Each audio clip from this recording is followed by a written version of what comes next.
vamos a meternos de lleno en un tema complicado. ¿De dónde vienen los trastornos de la conducta alimentaria? ¿Por qué aparecen? Bueno, pues para intentar responder a esto vamos a bucear en la investigación más reciente y a desenredar esa madeja de causas que hay detrás. A ver, seguro que a todos nos suenan las típicas explicaciones, ¿verdad? Que si la culpa es de la cultura y la presión social, que si viene de un trauma o que simplemente es algo que va en los genes. Pero, ¿cuál de todas es la correcta? ¿O es que hay algo más? Pues la respuesta es que son todas esas cosas a la vez. Como pasa casi siempre con los temas complejos, no hay una respuesta fácil, no hay una única causa. La clave está en cómo encajan todas esas piezas. La biología, la psicología, el entorno. Es como un puzzle que es totalmente distinto para cada persona. Para poder entenderlo bien, vamos a usar una metáfora que creo que funciona genial, la de una cebolla.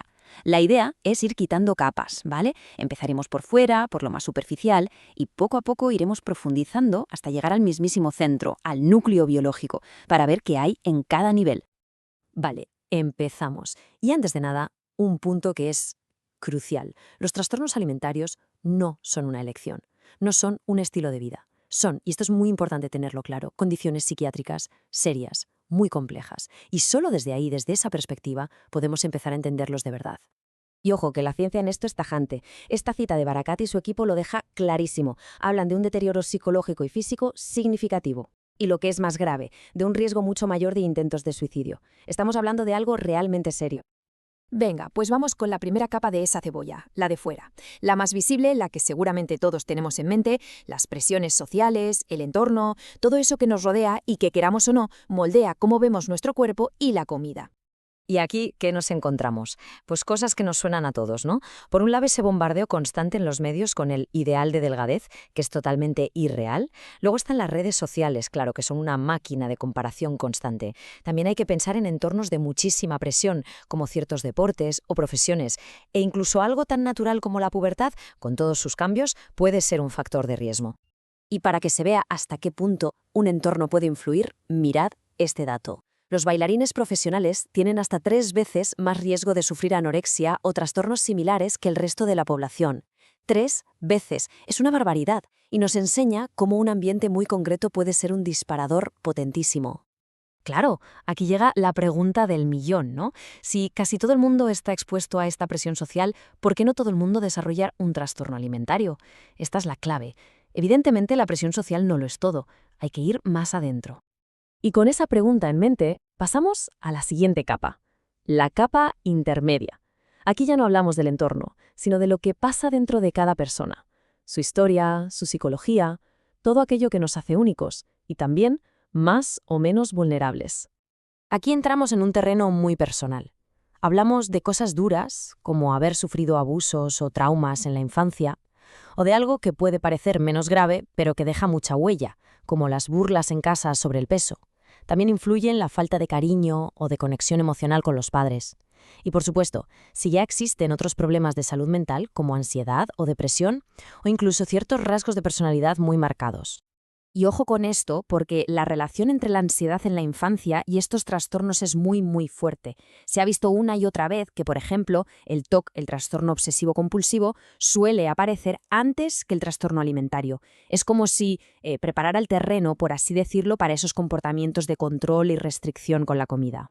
Esto es súper interesante, de verdad, porque no todos los trastornos se asocian con los mismos rasgos. Fijaos, en los de tipo restrictivo, como la anorexia, lo que se ve es un patrón de perfeccionismo, de obsesividad, de un autocontrol extremo.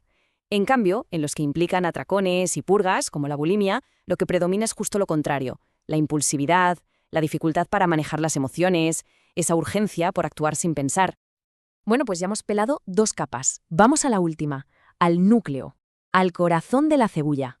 Vamos a hablar de biología, de cómo nuestro propio cuerpo, nuestros genes, nuestra fisiología, pueden predisponernos a todo esto. Y para empezar, un dato que es demoledor. Si un familiar directo como un padre, una madre o un hermano tiene anorexia nerviosa, la probabilidad de desarrollarla se multiplica por 11. Repito, 11 veces más. Esto nos dice sin ninguna duda que hay un componente genético y hereditario potentísimo. Este gráfico lo ilustra perfectamente. La barrita de la izquierda sería el riesgo para cualquiera de nosotros, la población general.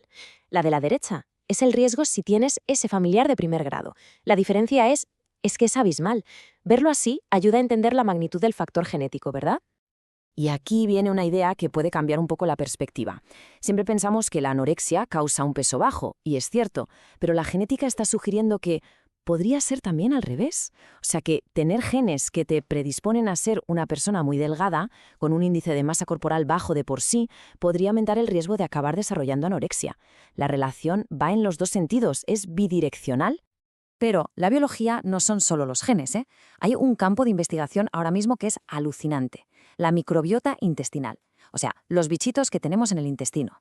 Parece ser que un desequilibrio ahí, una disbiosis, puede fastidiar las hormonas que le dicen a nuestro cerebro cuando tenemos hambre o cuando estamos llenos.